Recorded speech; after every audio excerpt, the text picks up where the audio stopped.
All right. So I want to just preface this with I got a, email this weekend, or I got a phone call actually. Um, but they followed up on email because I was on a flight. And the person said, "Is this going to deal with the internet? I don't want to have to deal with the internet." Like, I, it's literally online is in the title. So if you're here and you're confused about this, we're not talking about designing for sale signs at the front of the yard. Um, so yes, it's going to deal with the internet. All right. So we, how did I know? I understand realtors. We're about an hour before most people hit the road today, and it's Monday.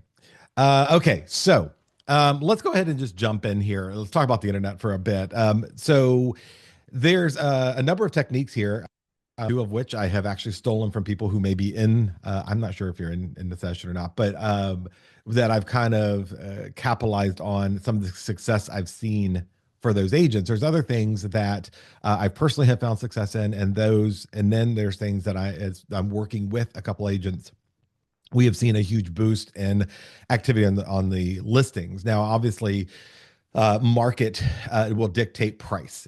And let me just be real clear here. There is nothing we're going to do in this hour session that overcomes not pricing the property well. If you don't price the property well, nothing else matters. And so we start there. There's nothing I can do to help that. And I would say once a week, I get a phone call from someone saying, "What else can I do to get buyers in the house?"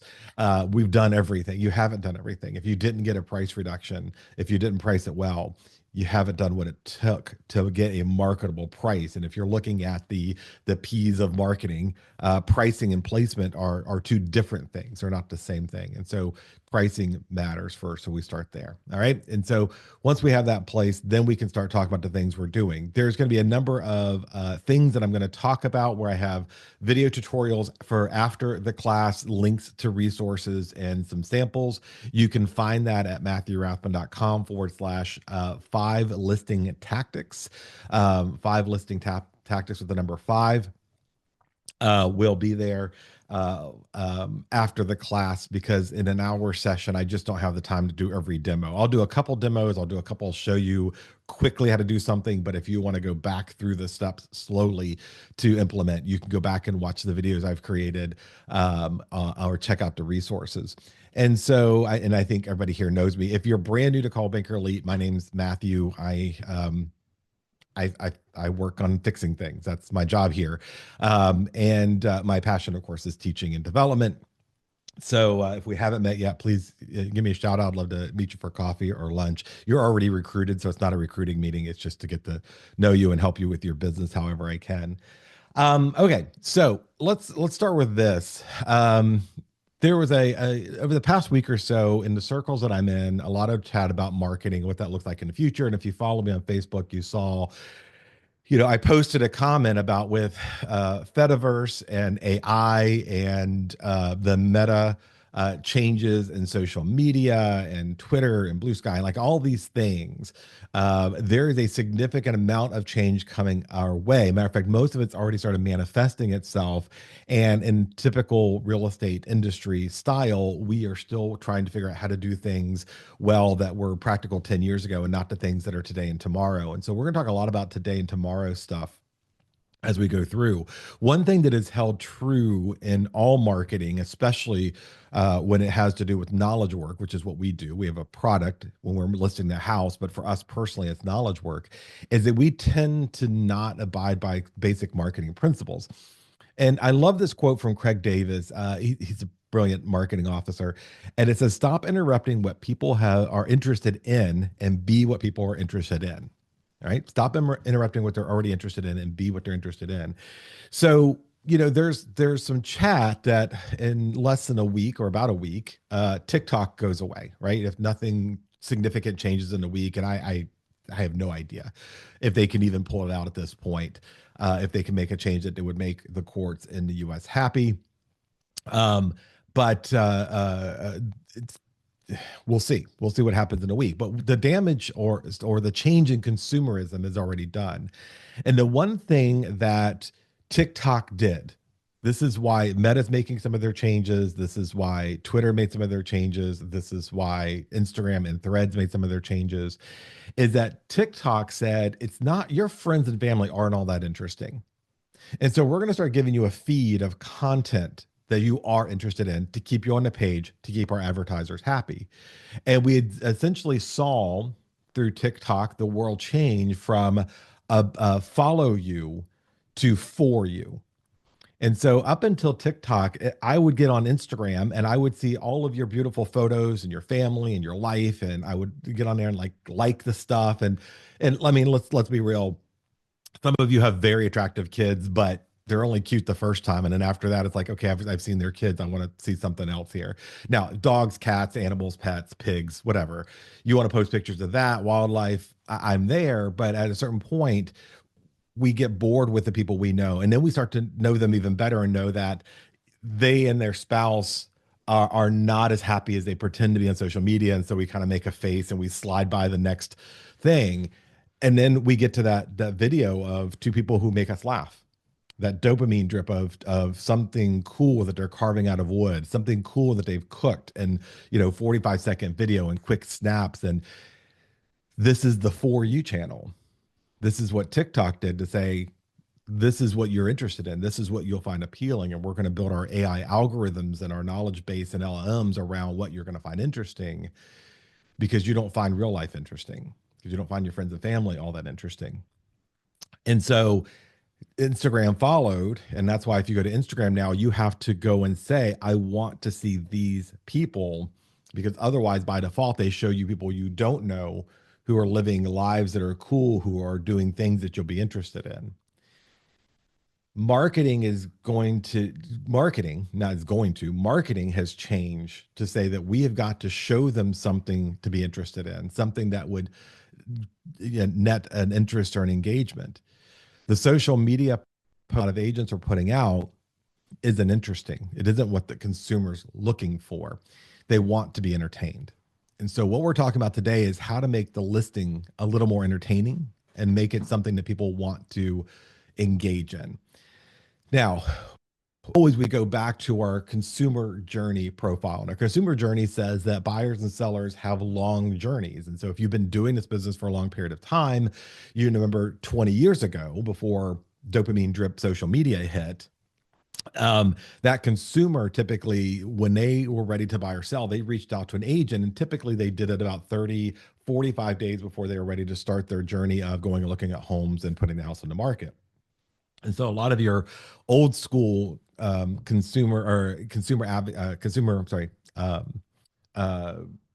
speakers and coaches who would tell you all about the client, all about their work, would say, you would categorize a consumer in hot, warm, or cold categories based on time they've reached out to you. So if they reach out to you, we're thinking of selling our home next year, you put them in a warm area. If they're just like, hey, you're just friends, you put them in cold. And then if they were ready to buy and sell in the next 30 to 45 days, you put them in the hot category. And that's how you worked your database. There's a lot of people still preaching that because they want desperately for the way the world to be in the past to be now. And it's not going to go back to that. So that consumer could be very well thinking about buying and selling a year and a half early. And now they're starting to get interest in things that are happening. And so, for example, a seller who is connected to the internet, either following you or maybe engaged in your content, could be thinking, I got to sell my home in 2 years or a year even. And I got to start thinking about who's going to do that, who's going to handle that for me. Am I doing my own for sale by owner? Am I going to be hiring an agent, and who am I going to hire? And your innovative or your interesting marketing campaign on today's listing could ensure that the future seller hires you. This may be the trigger of them following you. And it's why this is all important, is to remember that we are now trying to not only market the property to meet the promise to our sellers to do that, but we are trying to also get future clients, because this whole relationship marketing process that we're in is deteriorating. And I know that's a very unpopular thing to say. And look, if I just said things that were popular, you'd be getting this from every other instructor and you'd be happy. But that consumer now knows on average 6 to 7 licensed real estate agents. They're going to pick the one that is most interesting. And they're not following you on social media to get today's tip on 10 ways to get their home ready to sell. They're going to find somebody doing something fancy that captures their attention online somewhere, either through their own organic search or because it's on TikTok or Instagram or somewhere, and go, Lauren's awesome. I like what she's doing. I'm not seeing the agents I normally am friends with and go to church with or I went to school with doing that kind of cool stuff. I need to start following Lauren. And so then we start to see a transition from what cool content you're creating leading to being followed on your platform, as opposed to following and friending you on your platform to see what kind of cool content you're creating. Does that make sense to everybody? So these transition points that we're looking at in this marketing of the property is one of the 8 P's of marketing, or 9 P's of marketing actually, and this is going to be the product part. But there's a lot of products out there. There's a lot of people who make smartphones, a lot of people who make computers, a lot of people who make the type of shoes that you are wearing, but you chose a certain brand typically to be loyal to, as opposed to the shoe or the laptop or the phone. So when you're looking at the product is important. The quality of the product is important. The reputation of the product, whether it's serviceable, is important. But it's just as important to know what brand stands behind it. And so this is not a one or the other type of thing. And then, of course, we want to get the buyer's attention through our innovative marketing. So how home buyers found their home. 51% of the home, this is the home they actually purchased, not homes they visited, not homes that they wanted to be shown by agents. 51% of buyers bought the home they found through an online search, 29% through their real estate agent. So we know that a predominant way in which consumers find the home they ultimately purchase. Agents are about half of that. The 8% was word of mouth. Somebody said, I have a friend selling a home. Somebody said, I know a home on my street that's being sold. A neighbor said, I know of a place that you might want to live. That's only 8%. Now, last week, there was a conversation amongst a couple of nerds like me, a couple of risk management nerds, about whether or not we should be advertising neighborhood open houses. In other words, only inviting people in the neighborhood for a certain day and then doing a public open at some other point. And it's not an unpopular marketing concept. It's definitely been something that a lot of instructors have taught in the past, and not. And I cannot overcome, because I have data to back it up, and I can't overcome that, even though I'm sure many of you have incidental stories. I cannot overcome that the best service to the seller is to get as many potential buyers to see the property. I just having I cannot wrap my mind around the fact that opening up to just the neighbors is getting the highest qualified buyer, as opposed to maybe an early buyer. But it also then introduces fair housing issues and a whole bunch of other things. What a lot of the instructors, a lot of the coaches who are saying to do these neighborhood only open houses is to get you an opportunity with the other potential home sellers in the house to see the work that you do, to see the house, to be able to introduce yourself to them in person, make it feel special. So that may be something you do. The risk, of course, is then fair housing issues. And are you just using your listing as buyer bait? And for those who've been with the company for a while, that's a pet peeve of mine. I promise the seller to get the highest and best buyer, qualified buyer in the property, the highest best offer, not to make more money for myself or make more opportunities for myself, because there's plenty of other ways to do that. So I'm not going to be using that as buyer bait. You do what you want to do. Just know that 8% of homes sold through an open house, or through a word of mouth rather, which is very low. Lower still is the yard sign. People drove by, saw the sign in the yard, and then looked up the property. 5% heard directly from the seller that their home was for sale, and then less than 1% of people bought a home through an open house, a broker open, or any type of print media. It's so low that NAR didn't even report it as a statistic from open houses. Now, 54% of buyers visit an open house. And when you break down that number, you find out they visit one or two, generally only one open house. They don't buy the house that they visit as open houses globally. There's, again, a general statement, they don't. I know a lot of people who are like, I've sold 3 houses this past year. Doing open houses. Well, yeah, if you're doing 12 open houses a year and you get a couple hundred people through there and the market's in the right place, the house is in the right place and the market is good, you're probably going to do that.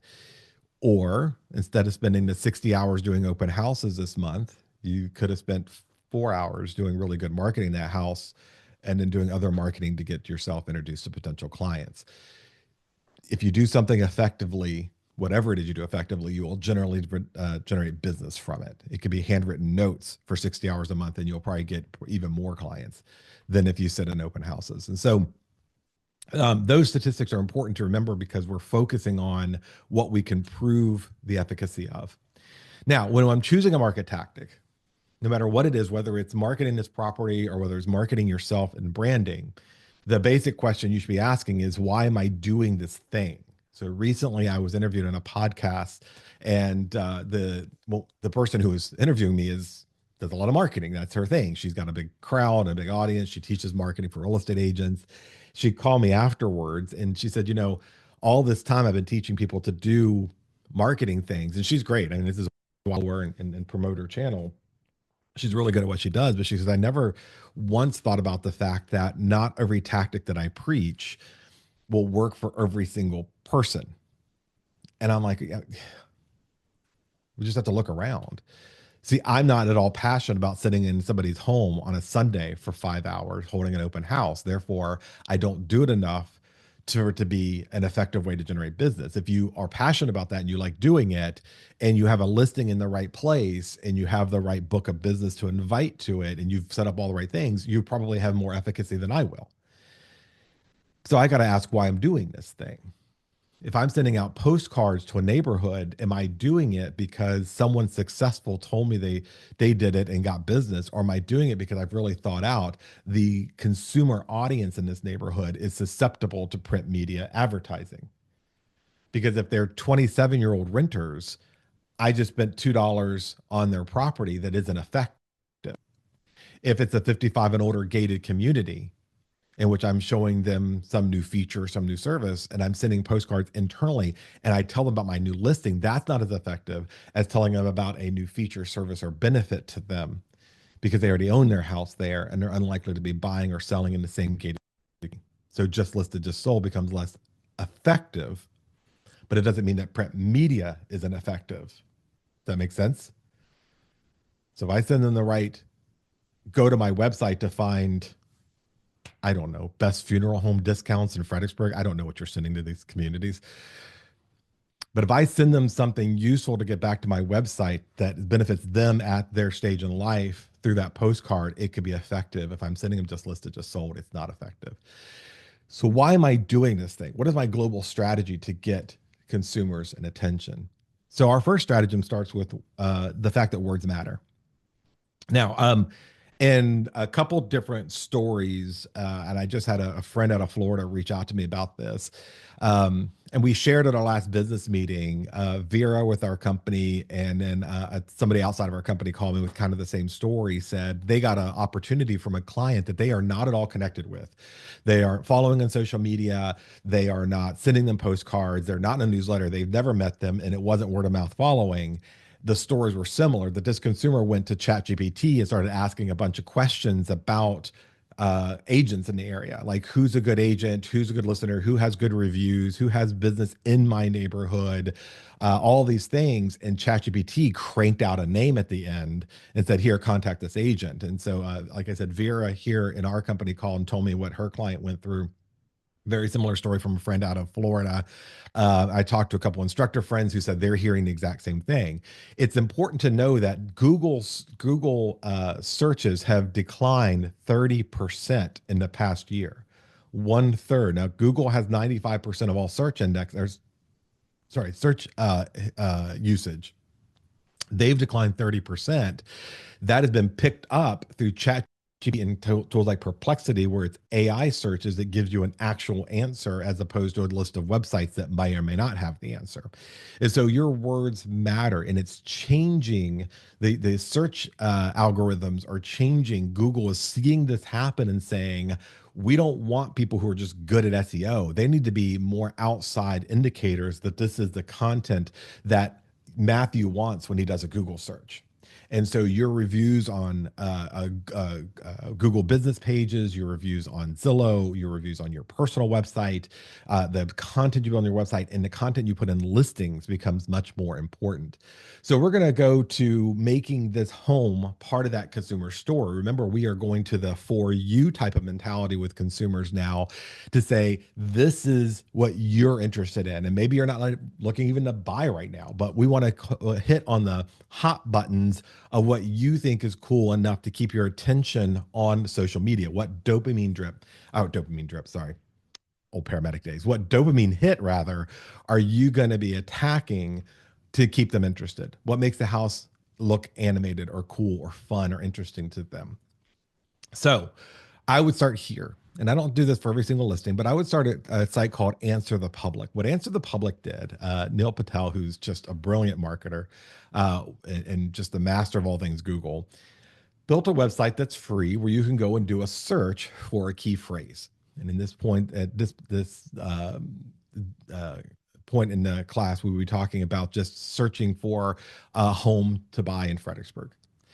And in the home to buy in Fredericksburg, you're going to get a bunch of results of home to buy, homes for sale, Zillow, and Google, and all the rest. What you want to do is go to the next tier of the searches.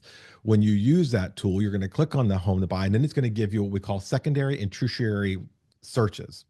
This is built off something called the long tail. And what that means is when I go to do a Google search and I don't get the answer I want, I typically go back to the top of Google and I rephrase my search. If I just search for homes for sale in Virginia or in Fredericksburg, I got a whole bunch of responses. I don't want just a home for sale. I want a home for sale with a pool. I want a home for sale with a studio. I want a home for sale with acreage where I can go and hunt, whatever their search is. Answer the Public, those secondary and tertiary searches are far more important because that's where you start getting capture. That's where the funnel starts getting narrow because that long tail becomes less. There's fewer responses there. And so when I start to understand what people in my immediate marketplace are searching, it helps me to know what to feed the system that is getting indexed, whether it be the MLS or other tools.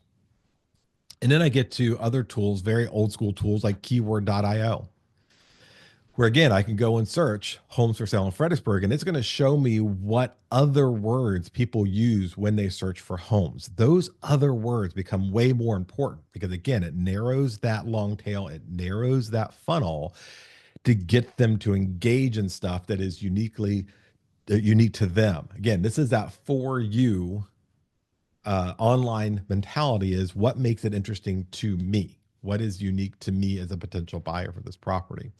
And then, of course, we're not going to do anything unless we talk about AI here. I don't think there's much of any marketing we can talk about without using it nowadays. So I'm going to go and we're going to create a prompt. And for those who are new with us, you can we have these prompt books out that I've been creating and kind of curating over time. You can just get them at that link I gave at the beginning of class. That will get you to the book. And so I have an AI prompt book, and we're gonna talk a minute about what AI prompts are gonna be used for this. When you're creating any AI prompt, there's 5 elements you need in that prompt. 1 is to stimulate the emulation. 2 is to direct the task. 3 is to provide the steps. 4 is to set the goal, and 5 is to provide the data. And again, I got a breakdown for this on my website, but let's go through this. Stipulating the emulation.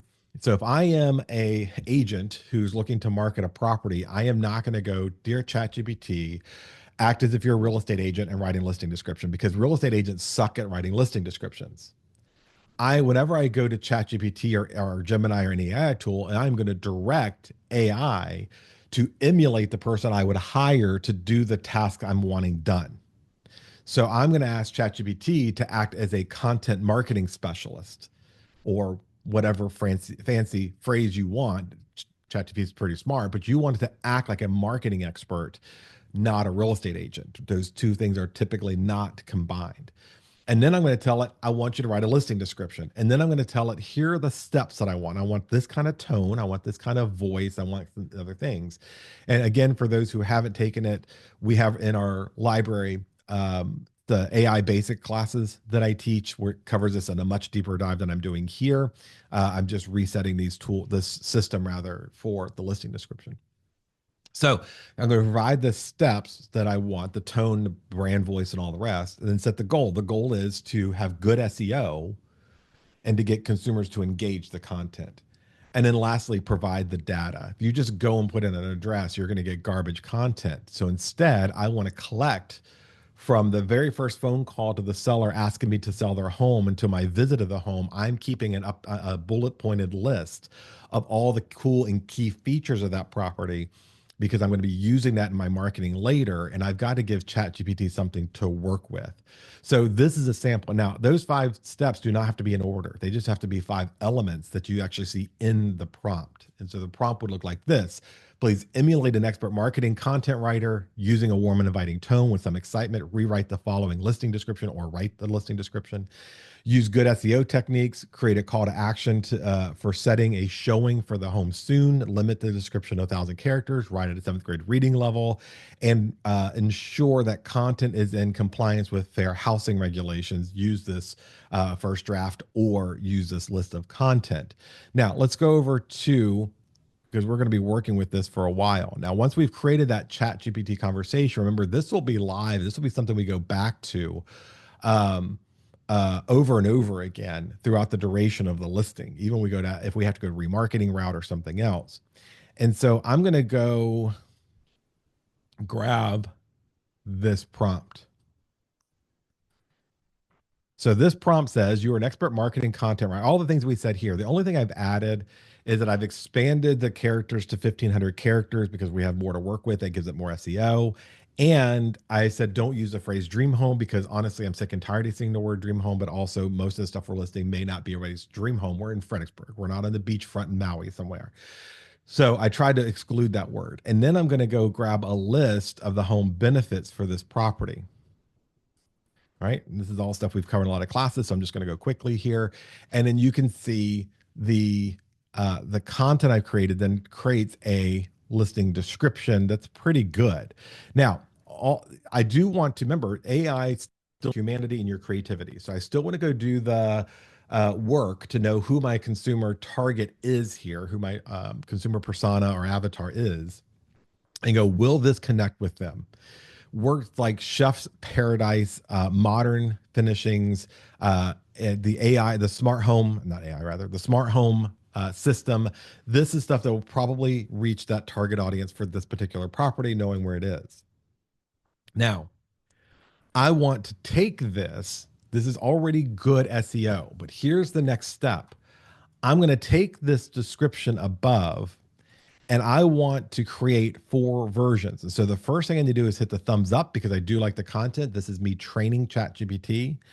Please provide 4 SEO rich versions of this with varied target audiences in mind.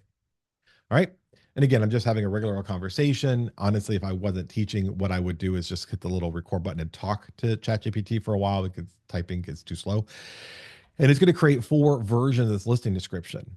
Now, the reason we're creating 4 versions of this listing description is because if we have the same description on and we put the description we want in Bright MLS or in your MLS system, the MLS system then pushes it out to Zillow and Realtor and Homes.com and your single listing website and all the other places. And because it is the exact same information every place, Google goes, it's all the same information. I trust Zillow more. I'll put Zillow in front of the consumer who's doing a search instead of anybody else.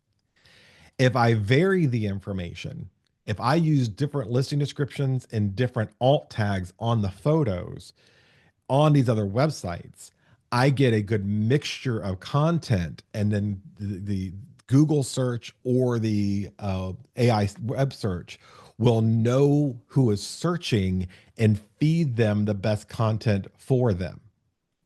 So remember, we're thinking about the for you type of marketing instead of the follow me type of marketing. In the for you type of marketing, some consumers, the algorithms of Google or the algorithms of AI will go, they're more likely to like homes.com as a platform than Zillow. They're more likely to look for organic information like the agent's website as opposed to realtor.com. the AI and the search algorithms will know who's searching and give them the content that's best for them. If I switch up my listing description, the cycle of the photos, the alt tags in the photos, the consumer is more likely to find content that they are likely to engage in because I've created different types of listing descriptions that will relate to various personas or avatars, different types of consumer searching. And because it only takes 2 seconds now, I can hit that button on ChatGPT, get the 4 different versions and go, I'm going to use one version on my single listing website, one version on Zillow, one version on Realtor, and I'll leave the default one from the MLS system on homes.com. And now you've got four bigger chances of the consumer hitting a target search word or AI web search type of phrase, as opposed to hoping that my one description reaches everybody. Right. So words matter here. Now we're gonna tax this concept throughout. It can still matter even if it's not the listing description. Now I gotta say this. I shouldn't have to say this, but I feel like we need to. GIGO. It's an old programmer acronym. Garbage in, garbage out. If you are entering a listing and you are simply doing the mandatory fields and tabbing to the next field, you are leaving a tremendous amount of stuff on the table. Because choosing all the benefits of the gated community and when you're doing your data entry in MLS, making sure every field that you can complete is complete and significantly increases the results getting in front of a consumer as opposed to just doing the red dots, whatever those mandatory fields are. And I know it's a little bit more work, but you're there and you promise these people you're going to do the best you could to get their home sold with the best buyer and at the highest possible price and best conditions. It starts here. How you manifest your marketing starts the negotiations and finds the right buyer in the first place and gets them in love with the property. So any and all information you can enter in every single field into the MLS system when you're entering your listing should be done. Now let's talk about our online open houses. Now, the next strategy here is to take those words and those phrases and to make sure we have a great website that people can land on. And your personally designed website with the right elements in it are far more likely to outpace Zillow, even if you have unique content on it. And so the websites we give you through Moxie and Press for marketing your listings, if you do a little bit of work for them, or if you create your own single listing website or a page on your website has spotlight for your listing that you add to, you're going to get a lot of traction. And as part of this is a home book. And I know that, if you print out a bunch of books in the house, typically when you go to the standard listing, the book is just the same information they had in MLS. I do find it funny that we put pictures of a listing in a book that's in the listing as if they're not in the house looking at the house at the moment. But these books, and the reason why we're creating them is for marketing purposes, right? They're already in the house. They love it or not. The book isn't going to necessarily teach them to love something they didn't love. The digital books on the right platform become a new way of getting attention. So using tools like Hazine that allows you to take your listing book and embed it on a website or promote it online becomes a whole website to itself. If the book is done well, if there's the right words in it to get the attention and the right photo to get the attention of the consumer, it'll be its own conversion system. Now we're going to combine that on our single listing website. So there's a downloadable the consumer can get, but also because it's indexed. Now I use, and again, we talk about this in a lot of other classes, but I use Hazine because I have had the absolute best results for that. Plus it's also built into, Canva directly in Hazine. And I try to, do inexpensive, if you will, marketing tools for you. So generally stuff we provide are free stuff. There's just some stuff that you are going to have to invest in. So I'm going to go over to Hazine. Now Hazine will let you do 5 of these books for free a year, or you can pay $49 a year and have unlimited books in here. And if I go over to Hazine to my system, and I'm going to go down here to the book. Okay, just by the way, look up here, like at the home buyer consultation guide that we really preach a lot. All the classes I teach, I talk about this. I've had 4,987 views on Hazine. Now I haven't shared this out on links. I don't go anywhere. This is stuff on there. Now you're not going to get. Um, it's just the world we're living in. People will glance at it, look at it. Doesn't mean you're going to get a lead off of everything, but it's one more way to get it out there. So this home book that is published only as a training asset that isn't embedded on any website. It is strictly on Hazine. Has had 272 looks at it just from people being on Hazine looking. So that tells you there's a lot of searchability here. So this is just a training guide. So it's not published wildly and it still had 300 views. Now, in this book, what we did is we took our PDF or our home book and we uploaded it, but I embedded a YouTube video on the book. And again, there's tutorials after class you can go follow on how to do all this. And then I made sure that each page had some descriptions of what's in the property. And then I used the RPR data to create it. And again, this is really for those of you who are new to us because I talk about this in a lot of classes. So, and again, I have a video on how to do this already. This asset by itself, when used with Hazine or it could be Issue or some of the other PDF hosting sites, that by itself becomes um, a hook, if you will, for the people to find you and or find the website. And the more content, this is really important, the more content that we put on these single listing websites, the higher the likelihood of a consumer finding it. So if I put this book that has its own SEO hook to it and I embed it on the website for the listing, it is now magnifying significantly the findability through AI web search or through Google search. And so that's going to be part of what I'm going to put in there. Now, what needs to be on this site is a slideshow of photos. People need to be able to engage and do something. You could put all the photos there and they can glance at them. They won't take action and they won't stay on the website very long. If you embed a slideshow, which the Moxie websites through CBE allow you to do, that we may not have a video for. So I'm making a little note here that maybe we need to create one. More than likely, Jay's done it because he does cool stuff like that, but I'll go double check. But you want to embed the slideshow to get people clicking a button and taking action. So what happens is both in AI web search and in Google, the longer somebody is on a website and the more times they click on something on it, the higher the value of that website becomes. And so if I can get them to not just look at a bunch of photos, but click through uh, a slideshow, I'm more likely to get that website more traffic in the future and get them to linger there and fall in love with the house more. Our home book is there, links to the amenities. So don't list it's got a golf course and a pickleball court. Link to the HOA because they're taking the liability of how they describe it anyways. And you're going to put golf course and then link the word golf course to the site. Google wants to see you with outbound links. They want to see you connecting to something on the page because, again, the consumer taking action on the page brings more to you in the long run. The listing description, and again, in theory, a unique listing description, a call to action, go fill out a form to schedule an appointment. You can do that here on your own website.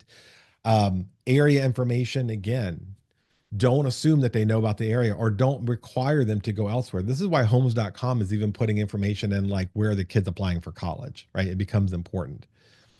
And so we want to put as much information about the area. If you don't know about your community, we're going to talk in a minute about how to write about it in a unique way. Tours or virtual tours if you have them. Videos, certainly every listing should have a video, and then floor plans if you have them. Now, Moxie Impress and Paradigm, we've been using Paradigm for a while. We are in the process of sunsetting that. But Moxie Impress is our default now, or you can go to Canva. Now, you may not know this, but Canva does have websites. And so I'm going to go real quickly here to Canva.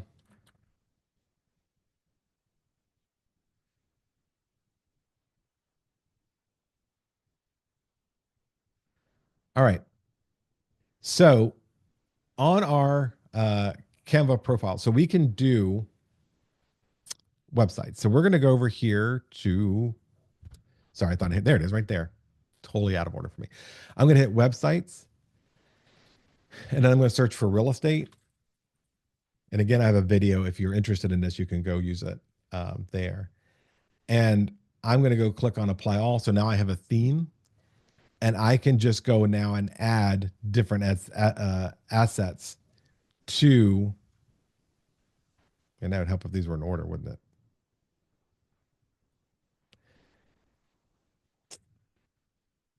Okay, you can go watch the video because I clearly can't find the container I had with all the assets, but you can drag and drop photos of your property, company name, and basic descriptions of the property.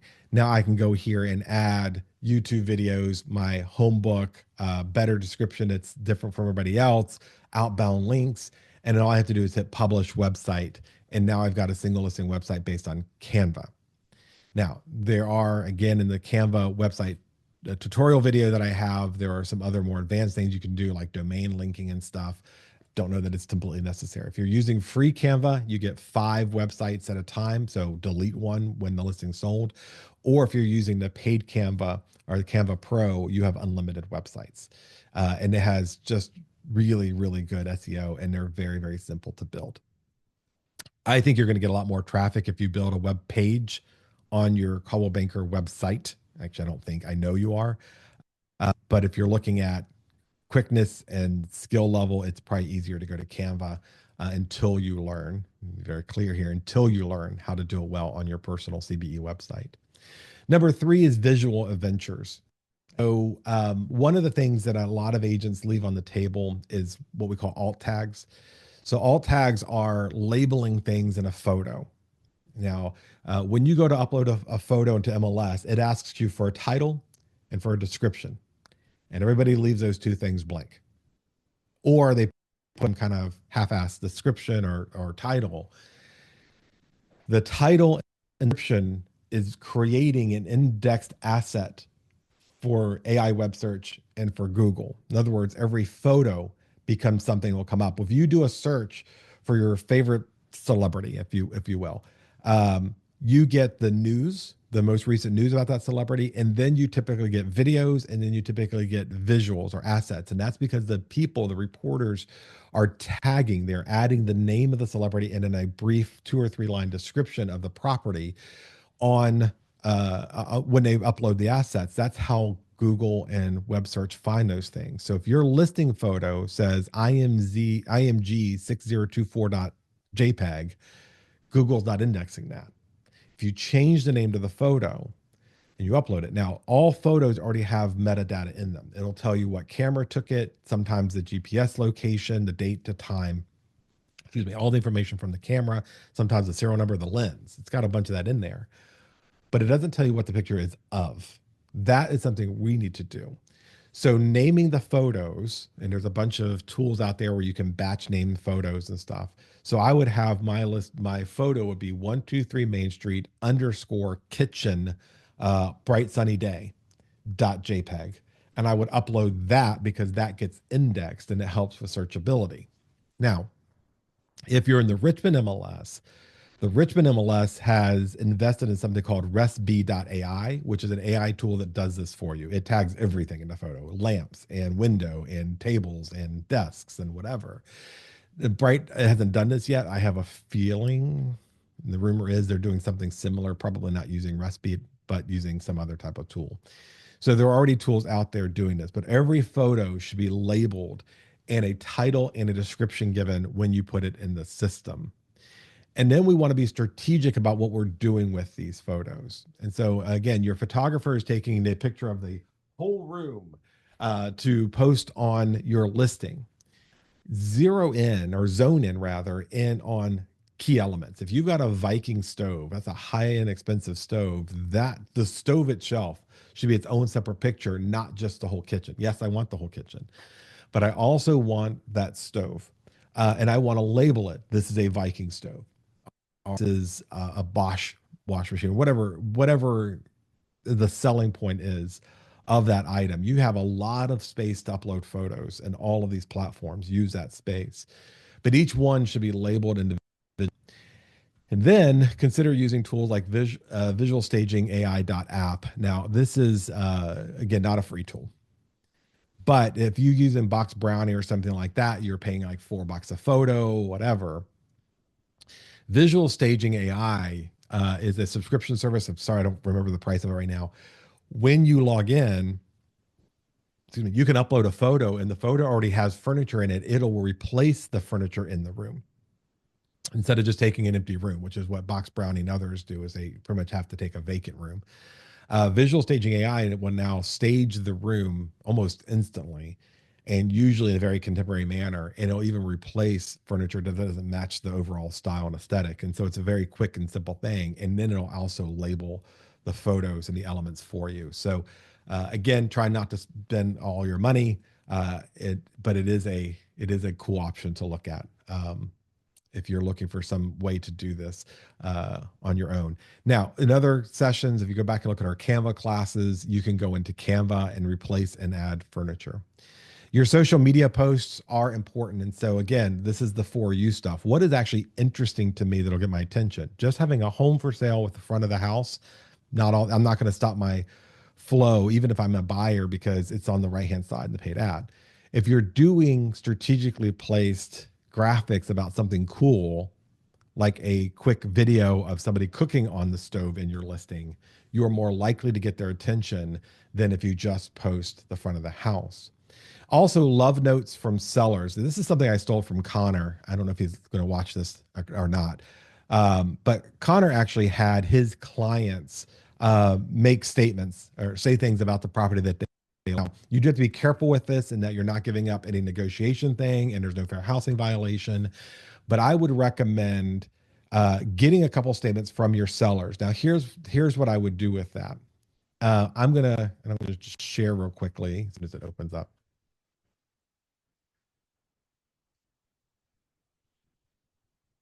Maybe not. I'm going to share real quickly a spreadsheet with this. Now, the reason I'm gonna get my clients to maybe fill out a form or just when they're talking to them, write down little notes that they liked about things and then rephrase them. And then I'm going to put it on an Excel spreadsheet. The reason I'm going to put it on an Excel spreadsheet is because I can now go to Canva to bulk create. And again, we already have videos of doing that kind of stuff. I have videos on my website, so I'm not going to be doing the demo here. But you can go to bulk create, upload the spreadsheet, and in this case, I have 11 quotes. Canva will automatically create 11 shareable graphics with a different quote on each graphic, and then you could just schedule them right out of Canva to be put on all your social media sites over a period of the next 2 to 3 weeks. Now, again, think about this as a consumer. When I am when I'm the consumer and I'm scrolling through and I see somebody say, our pool has been the envy of our friends and the host to so many awesome parties, and I see URL underneath or underneath the URL, I am far more likely to take action there.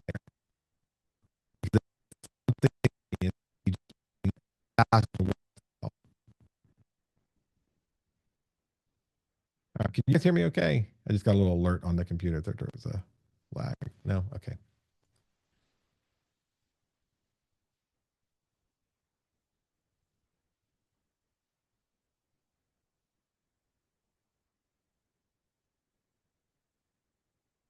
All right. How about now? Any better? Yeah. Okay, cool. All right. So notes from the sellers become a good way to get traction. This is Brittany. I do see that Brittany logged in here. To this day for some reason is the funniest social media post I've seen about somebody promoting a property, and not I don't think she intended it to be, but the fact that she's standing outside in the cold, she posted she's standing outside the cold planting things and mulching for her seller. I mean, on all the levels. By the way, I really don't want you guys doing work around our clients' homes because it creates liability, but Brittany wants to go to realtor jail. That's on her. I like the moment here of that she's standing out in the cold, which tells part of the story. Remember, it's all about storytelling. Shows all dedication, but she is teasing a listing. Nowhere in here did she say where the listing was, but yet it's not in the market. That is someone who is curious about a property coming up, who's looking for a brick home, and I think she says it's in Fredericksburg or something. could reach out to her from this post, but also it's part of that house's story. Again, particular features you're teasing. And let's say that our house here has a smart bathtub. I still don't understand why people over the age of 25 would want to sit in a bathtub that's glass all around, but some of you do. So, um, anyways, but this is a cool bathtub. It's a smart bathtub. It does, porcelain actually heats to keep the water warm. You can tell on your phone when to draw the bath, all those kind of things. This is a feature of the home that I want to tease to get back to the house. Doing surveys online. So this is a property. The left is actually not of the house. The right is of the reservoir in Spotsylvania. I wanted to get some interest in the property. Again, because of the clear cooperation rules, I couldn't promote the property. I couldn't give an address or tell you where it was. So I used a fake listing photo. I just said, hey guys, if you were looking at for a home, what would be more interesting? Me putting a picture of the water or me putting a picture of the property. And of course, I already know the answer. Maybe we'd rather see water as the primary photo instead of the front of the house. But I let the consumer do the survey because it gets them engaged. And I go, oh, by the way, I was just wondering because this listing just went active. It's on the water. And because they took and got engaged in the activity, matter of fact, we actually sold the house on the reservoir because of this tactic. We asked a survey question about the property. 2 days later, I went back and commented with the address and people who would take and engage because everybody wants to give their opinion. You may have not seen this online, but people like sharing their opinion online. So if I can ask them for their opinion in a survey, it earns me the right strategically to come back 2 or 3 days later, comment on it, go, thanks for your feedback. Because of your answers, we did go ahead and use the reservoir photo as our primary listing photo. Oh, by the way, here's a link in case you're interested in the property. And sure enough, somebody who had taken the survey brought a buyer. All right, strategy 4 is the aggregators. And I touched on this earlier. Zillow, Realtor, and Homes are the only 3 that I'm really worried about. This strategy is old, but it's incredibly effective. You need to go claim your listing after the listing is filed. And so typically listing will be pushed out from MLS through List Hub or direct to Zillow within 24 hours. Then you need to follow up, go to Zillow, Realtor, Homes, claim the listing, rearrange the photos, label the photos, put a unique listing description that from what we did in AI on there earlier, and you'll get more traction on those.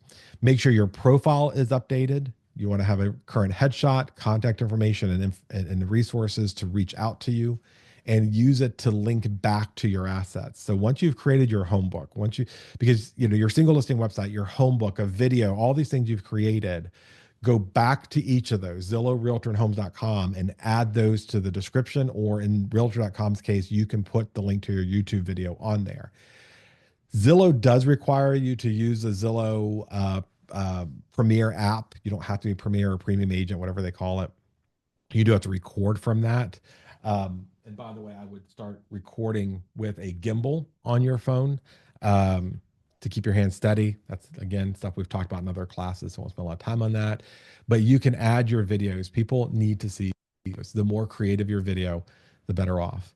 Stratagem 5 is the community story. People are not just buying the home. Take that back. Baby boomers buy the home, and that's really all the information they want. My generation, Gen X and younger, want to know about where they're living. And so part of that is building a community story. Blog posts that link to the website, but talk about what it's like to live in a community. So let's say Fawn Lake has lots of things to do. But we also want to talk about the people who live there. Not anything's going to get you in fair housing trouble, but I want to talk about, the longevity. People live in this community for an average of 12 years as opposed to 7 years in all other communities. Things that make people want to live there, desire to be part of something, a collective or a culture, become important. Using tools like mymap.google, and again, something we've talked about in other classes, but I also have videos for. MyMaps.google lets me go and say, here's what's around you. Here's the best restaurants. Here's the best golf courses or pickleball courses, horseback riding, or whatever it is that you can choose. And then sharing an interactive map as part of your listing description. Again, MLS is very restrictive. So you would have to do it on Zillow, Realtor, Homes, and your single listing website. But creating that map of cool features, of bike trails, where the library is, those type of things. And a lot of you are doing business in the same area. So the work you're putting this here isn't for nothing because you can use it again in the future, gets a lot of traffic. And if, again, you're not really familiar with the area or you're just not uh, feeling creative, particularly that day. Tools like Perplexity, which are again free, may give you a head start on this. So, if I'm going to go to Perplexity, which is an AI tool to help us, learn things and simplify things, basically a web search tool. Or if you're on ChatGPT, you could just use web search and say, what is it like?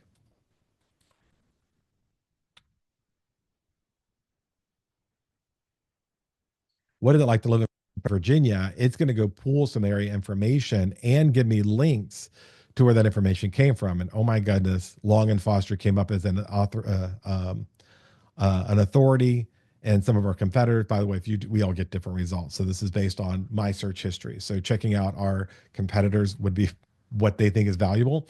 What I see here is Liv has a lot of work to do to make sure we start showing up in some AI responses. And I know she's on here, so I'm going to give her that task. I'm just teasing, absolutely teasing.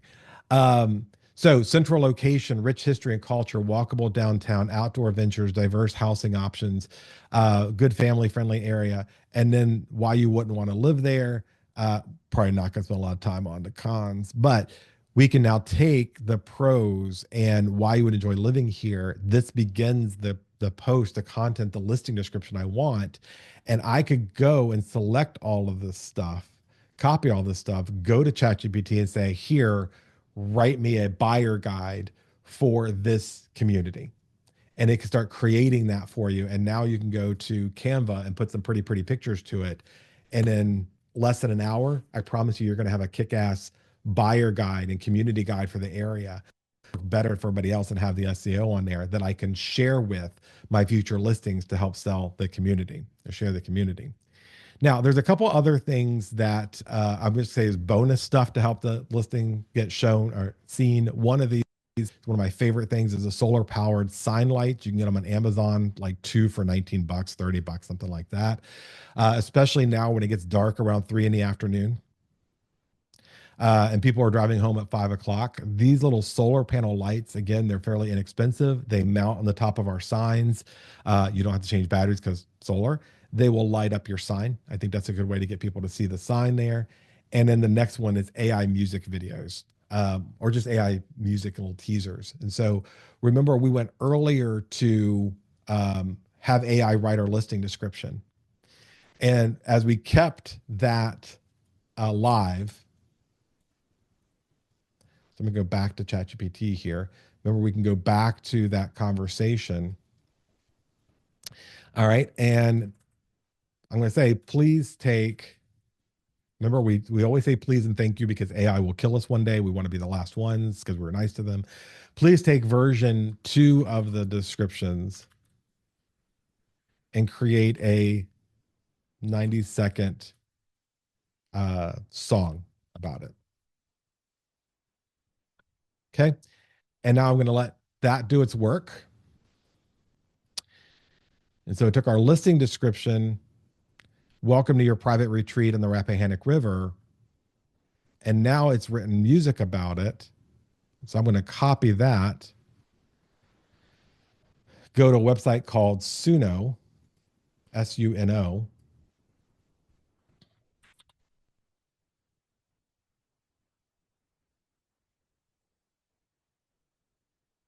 We'll see how this turns out.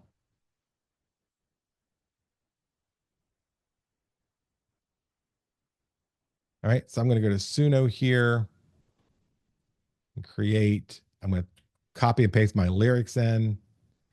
And I want this, we're just going to say hip hop.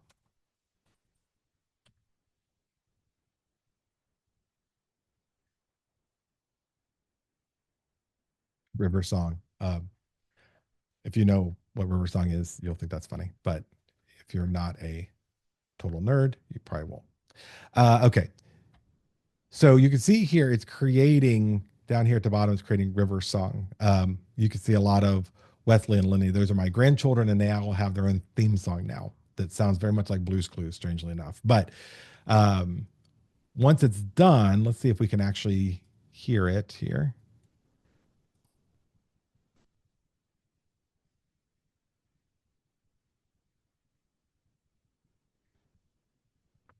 Are you able to hear it? No? Okay. Okay, that's actually not bad. You wouldn't know because you can't hear it. So I'm just going to copy the song over to chat.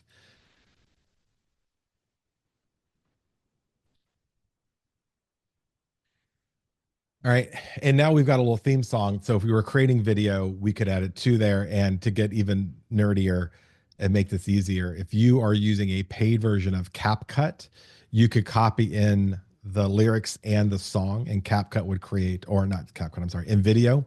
InVideo would create a listing video complete with the music for you to hear, which I think would be kind of cool. So pulling all these things together makes it so much easier to get this stuff, these listings found. But again, not just getting found by the buyer, but standing out in the mind of consumers and really focusing on the for you instead of follow me type of marketing. All right. So I know we went a couple minutes over. Any questions, any insight, anything you guys are doing that's helping getting some traffic to your listings?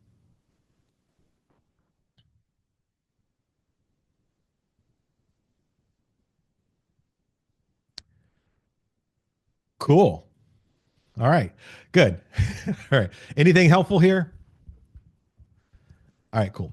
All right. Well, thank you so much for your time. Like I said, I'm sorry we went over, but I wanted to start because a couple people were filing in still. I really appreciate you guys logging in. The recording will be there available in the future if you want to go back and listen to it. Otherwise, I'll see you guys around.